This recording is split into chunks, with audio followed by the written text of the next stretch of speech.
अस्सलाम वालेकुम students. Welcome back students.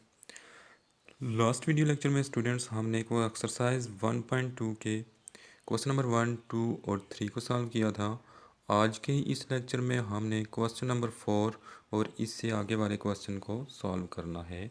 तो चलते हैं क्वेश्चन नंबर 4 की तरफ। क्वेश्चन 4 है, find the transpose of matrices, के इन मैट्रिसेस के ट्रांसपोज फाइंड करें। तो यहाँ मैंने इसके अब बी पार्ट लिया है कि बी पार्ट का ट्रांसपोज फाइंड करना है। आपने इसका ए पार्ट भी करना है, इसके बाद सी भी करना है और ई भी इसमें होगा। मैंने सिर्फ इसके दो पार्ट्स लिए, बी और डी। ये दो मैं सॉल्व करूँगा जिस मेथड से, जिस तरीके से ये मैं सॉल्व करूँगा, सेम उसी मेथड से इसके बाकी पार्ट आपने बच्चों खुद हल करने हैं। तो इस पार्ट को जब हम सॉल्व करेंगे तो पहले हम इसका सलूशन लिखेंगे। सॉल्यूशन में दोबारा इस मैट्रिक्स को हम सेम उसी तरह लिख देंगे। जो जो एंट्रीज हैं 6, 2, 3, 3, 5, 7, 2, 7, 8।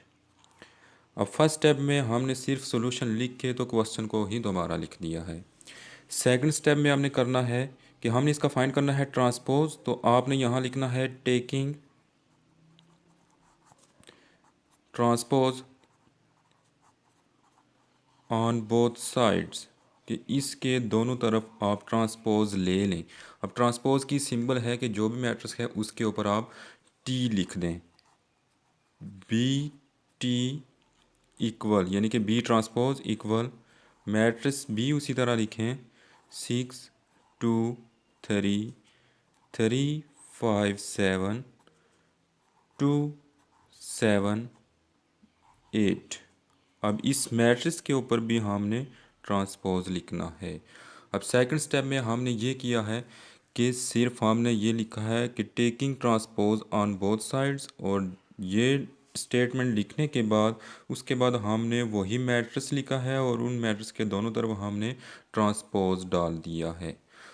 अब लास्ट स्टेप है और ये स्टेप इसका फाइनल स्टेप है। इसी स्टेप से हमें इसका रिज़ल्ट यानी कि आंसर मिलेगा।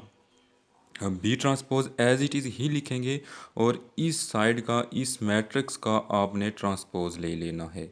तो ट्रांसपोज की डेफिनेशन आप जानते हैं, पढ़ चुके हैं लास्ट लेक्चर में। यानी कि ट्रांसपोज में हमने मैट्रिक्स की रोज़ को कॉलम में चेंज कर देना है। अब इसकी अगर फर्स्ट रो आप देखें, फर्स्ट रो इसकी बनती है 6, 2 और 3। इस फर्स्ट रो का आप फर्स्ट कॉलम बना दें, यानी कि आपने फर्स्ट रो को फर्स्ट कॉलम में चेंज करना है। 6, 2, 3 फर्स्ट रो का फर्स्ट कॉलम बन गया। अब सेकंड रो पे चले जाएं, सेकंड रो का सेकंड कॉलम बना दें 3, 5, 7।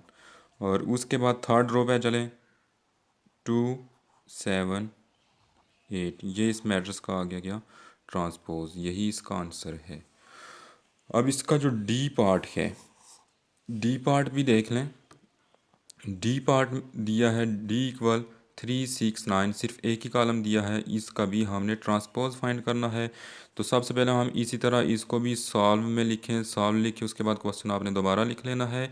इसके बाद का स्टेप है taking transpose on both side. Taking transpose on both side लेके उसके बाद फिर डी टी यानी कि डी ट्रांसपोज 3, 6, 9, इसके ऊपर भी आप ट्रांसपोज की सिंबल लिख दें। डी ट्रांसपोज इक्वल टू, अब इसका ट्रांसपोज लें। इसकी अगर आप देखें कॉलम एक ही है, 3, 6 और 9। रो देखें तो 3 रो इसमें बनती हैं, 3, 6 और 9। और अब इसको हमने चेंज करना है। अब इसमें यह भी याद रखना कि ये कॉलम मैट्रिक्स है। कॉलम मैट्रिक्स का जब ट्रांसपोज लेते हैं तो वो इक्वल टू रो मैट्रिक्स आ जाता है, या अगर आपको रो मैट्रिक्स दिया हो तो रो मैट्रिक्स का ट्रांसपोज लें तो वो इक्वल टू कॉलम मैट्रिक्स आ जाता है। यहाँ कॉलम मैट्रिक्स है, कॉलम मैट्रिक्स का जब ट्रांसपोज लेंगे तो इसकी रो बन जाएगी, उसको हम कहेंगे रो मैट्रिक्स। ये क्या, जब इसका ट्रांसपोज लिए ये कॉलम इसकी रो में चेंज हो, ये इसका आंसर है। नेक्स्ट क्वेश्चन नंबर 5 की तरफ चलते हैं। क्वेश्चन 5 है, which of the following matrices are symmetric. इन मैट्रिक्स में से बताना है कि सिमेट्रिक कौन से हैं। यहाँ से भी मैंने सिर्फ दो पार्ट लिए हैं, बाकी पार्ट आपने खुद करने हैं कि बताना है कि सिमेट्रिक कौन से हैं।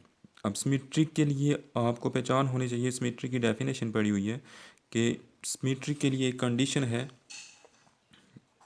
ए ट्रांसपोज इक्वल टू ए, कि किसी मैट्रिक्स का अगर आप ट्रांसपोज लें दोबारा वो वही मैट्रिक्स आ जाए तो उसे हम क्या कहेंगे, वो क्या है, सिमेट्रिक मैट्रिक्स है। तो अब क्वेश्चन नंबर 5 का जो फर्स्ट पार्ट है ए, इसे हमने चेक करना है सिमेट्रिक है या कि सिमेट्रिक नहीं है। तो चेक करने के लिए आपने इसका ट्रांसपोज ही लेना है जैसे ऊपर वाले क्वेश्चन में किया है। सॉल्यूशन, उसके बाद लिखेंगे टेकिंग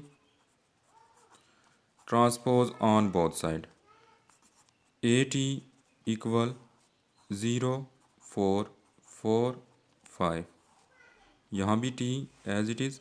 और अब इसका ट्रांसपोज ले लें, ए टी इक्वल टू आ जाएगा, इसका देखें फर्स्ट रो फर्स्ट कॉलम बनेगा जब तो 0 4, सेकंड रो सेकंड कॉलम बनेगा तो 4 5। अब देखें ये दोबारा वही मैट्रिक्स आ गया है, यानी कि ट्रांसपोज लेने के बाद भी ये दोबारा जो मैट्रिक्स बनता है वो ए के इक्वल है। ए 0 4 4 5 है, ये देखें 0 4 4 5। तो इसको लिखेंगे A T equal to A, तो लिखेंगे A is therefore A is symmetric, इसलिए इस ए मैट्रिक्स को हम लिख देंगे ये क्या है, सिमेट्रिक है। अब इसकी ये एफ जो देखें, एफ पार्ट वाला क्वेश्चन है ये, इसमें भी हमने सेम इसी तरह ट्रांसपोज लेना है। मैं इसका यहाँ अगर डायरेक्ट ट्रांसपोज ही ले लूँ, अब एफ टी यानी कि इसका ट्रांसपोज लें, ये आपने तो पहले स्टेप एज इट इज़ इसी तरह करने हैं, ए के ऊपर भी टी जैसे लिखा है और इस मैट्रिक्स के ऊपर भी टी लिखना, आपने यहाँ भी इसी तरह करना है कि एफ़ के ऊपर टी, इस सारे के ऊपर टी लिखना। मैं यहाँ से इसको डायरेक्ट कर दें क्योंकि आप पीछे इसमें मैंने डिटेल से समझा दिया है।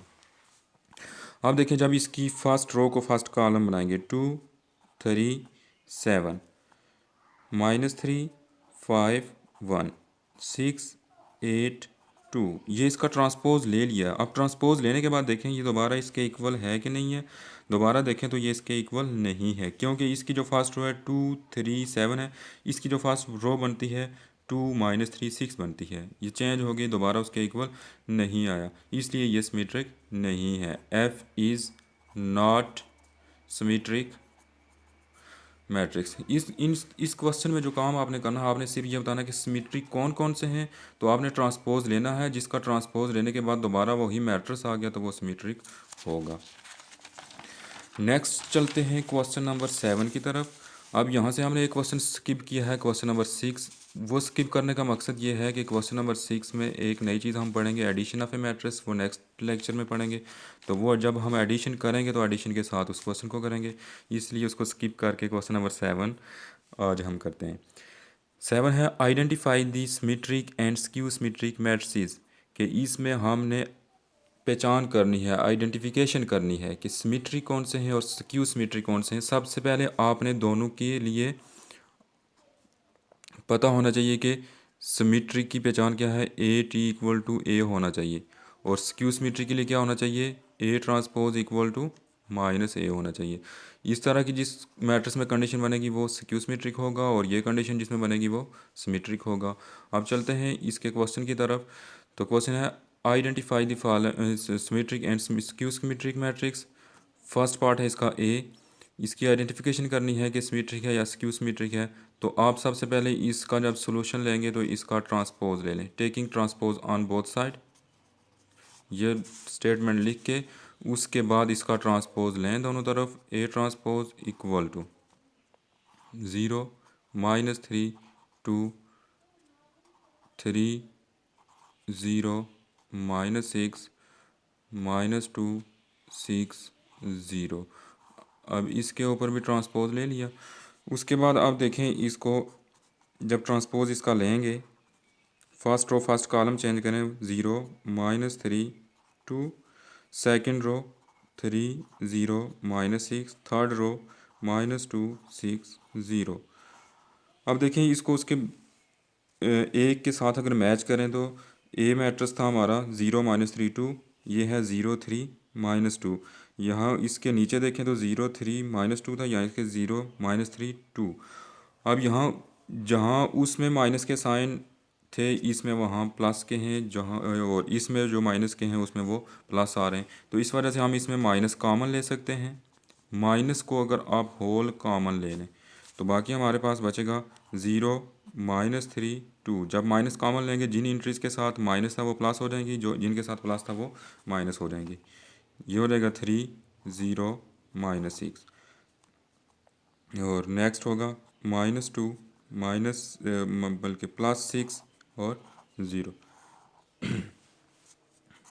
ए ट्रांसपोज इक्वल, अब ये सारा मैट्रिक्स देखें जो इस माइनस से अंदर अंदर मैट्रिक्स है, तो ये सारा मैट्रिक्स ए के इक्वल है। इस सारे मैट्रिक्स की जगह आप ए लिख लें, ये माइनस बाहर उसी तरह साथ लिखेंगे -a। तो इसके लिए हम लिखेंगे therefore A is skew symmetric.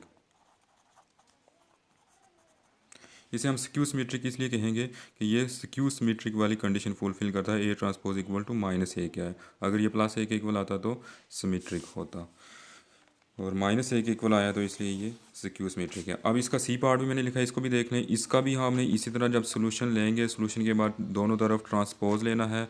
जब दोनों तरफ ट्रांसपोज लेंगे उसके बाद जब ट्रांसपोज हल करेंगे तो आंसर आएगा 2 -6, यानी कि फर्स्ट रो फर्स्ट कॉलम में चेंज हो गई, -6 और 4 सेकंड रो सेकंड कॉलम में चेंज हो गई।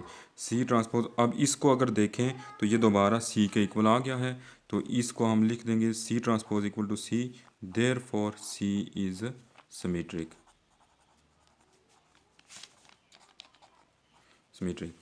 अब इसमें आपने इसी तरह करना है कि ट्रांसपोज लेने हैं जिनके ट्रांसपोज इक्वल टू नेगेटिव में आ गए, यानी कि नेगेटिव ऑफ गिवन मैट्रिक्स आ गया तो वो स्क्यू सिमेट्रिक होगा, और अगर वो दोबारा सेम वही मैट्रिक्स आ गया तो वो सिमेट्रिक मैट्रिक्स होंगे। उम्मीद होगी आपको इस लेक्चर की समझ आ गई होगी। फिर भी अगर किसी को समझ नहीं आई तो दोबारा पूछ सकते हैं। अल्लाह हाफिज़।